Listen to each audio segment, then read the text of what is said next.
aujourd'hui on va voir comment démonter, dégazer une bouteille de gaz, histoire de faire un projet avec, sans se faire sauter la tête, quoi. Donc là, la méthode que j'utilise, je sais pas si c'est la meilleure ou pas, mais ça fonctionne très bien. Donc là, ce qu'on fait, on ouvre. Donc là, il en reste toujours un petit peu. On laisse ouvert.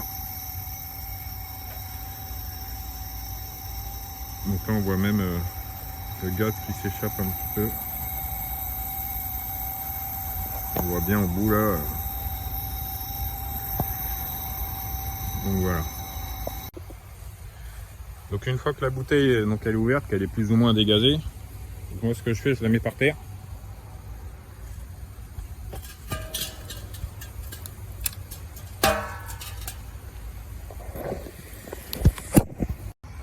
Donc après ce que tu fais, c'est que tu prends ta clapolette,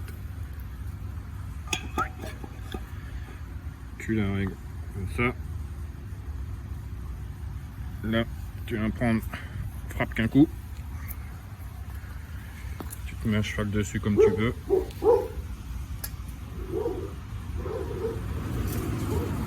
Et tu tapes.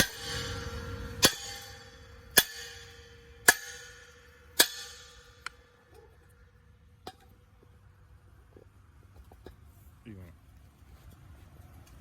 Et là, ça se dévisse tout seul. Donc après, je sais pas si c'est la meilleure des solutions, mais ça marche bien comme ça.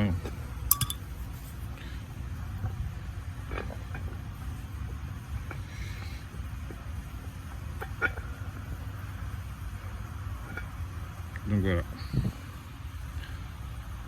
Robico à dégager.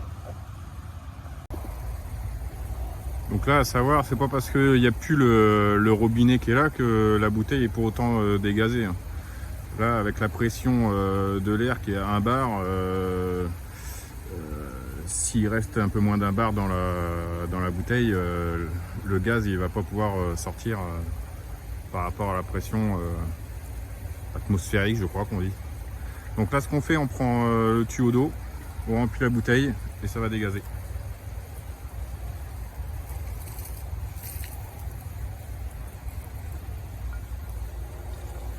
Hop.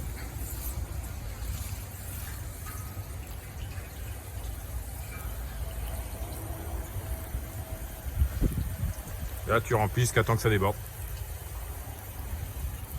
Une fois qu'elle est bien à ras-bord, à flotte, après c'est bon. Tu peux vider la flotte qu'il y a dedans et puis t'es tranquille. Ça va pas te péter.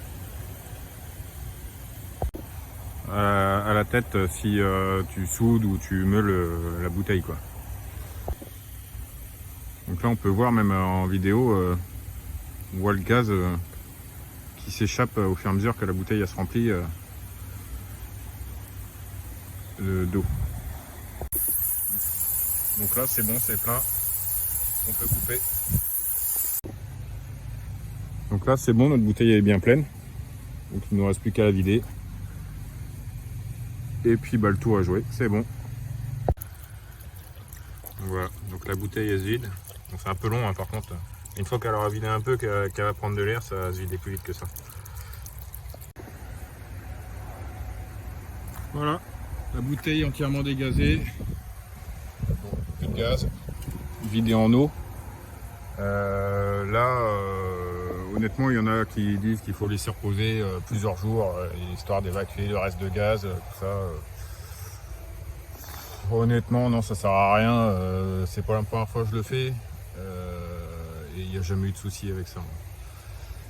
Donc voilà. Donc la suite du projet dans le prochain épisode. Allez, salut, bonjour.